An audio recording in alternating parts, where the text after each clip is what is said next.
Ay, sir, vlogger ka, sir? Vlogger to, vlogger. Mick, vlogger pala ito eh. Ito gawin mo, bigyan mo siya ng 10 manok. Paikutan mo ng plato. Tapos yung kanin niya, 10 patong. Vlogger eh. Tapos sabawan mo ng mantika Sabawan mo ng mantika yung kanin. Ba't mantika? Vlogger kasi siya, kailangan para pag napanood, sarap, di ba? Okay, boss, akong bahala sa'yo. Mantika, kumukulo pa yata yan. Dito galing yan. Ayan, yan. Sasabaw namin yan. Parang ayaw nang kumain dito, boss ah. Ano bang gusto mo? Kakain ka o kainin kita? Huwag naman. At napadayo na naman ako dito sa pwesto ni Chano dahil sabi nga sa akin ni Boss Chano na may bago siyang labas na menu. At ito ang Charap Chicks na sa halagang 99 pesos nga lang ay matitikman mo na nga yan. At sasamahan pa nga yan ng 4 na flavor na gaya ng teriyaki, honey butter, buffalo at only gravy. Ang pagdating ko nga dito, grabe na ang pila at jumpak na talaga ang tao. At sa mga gusto nga palang pumunta dito lang yan sa may C6 Road papunta ng Taytay Rizal. At pag may nakita kayong mga motor shop, nasa tapat lang si Chano Ventura. Hanapin nyo lang yung yellow cart na may Charap Cheese, madali lang siyang hanapin. At ito pa ang pinakamatindi dito guys, meron siyang kapre na tagaluto. Yan, ako nga pala si Chano Ventura, ang may-ari ng Charap Chisilog. Ulit, ang bagal nyo eh. Tanong kayo. Ang tanga naman eh, ang tanga eh. So yan guys, ako pala si Chano Ventura, ang may-ari ng Charap Chisilog. Nag-umpisa to sa una eh. Kaya nabuo yun. Ito pala yung bagong menu namin, yung Charap Chicks namin yan. 99 pesos lang siya, may 3 flavor na po siya. Yon, nag-umpisa yung manok namin sa itlog, ayan. Saan ang galing itlog? Sa manok.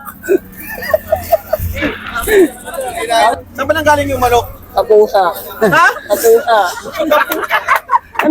Kaya kayo kumain na kayo dito sa Charap Chisilog. Dito lang yan sa C6 Taytay, kahabaan ng Taytay. Ayan. Yan. Ano masasabi mo? Mahanap ang manok. Unang kagat? Balat agad. Balat. Masasabi ko sa manok, Unang kagat? may pakpak agad.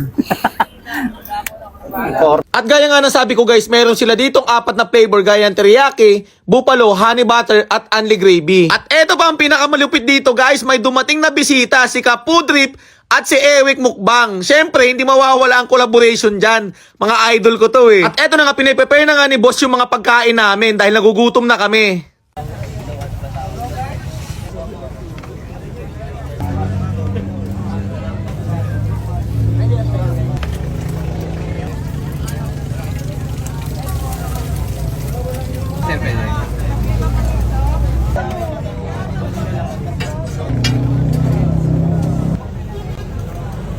Grabe, napaka-solid ng pagkain talaga dito kay Boss Chano. Kita nyo naman, may 4 na flavor sa halagang 99 pesos.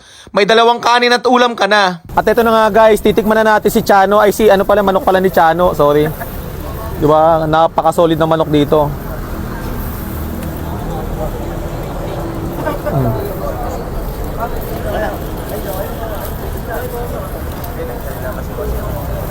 Oo, sarap. Yung balat ako, papalig natin crunchy.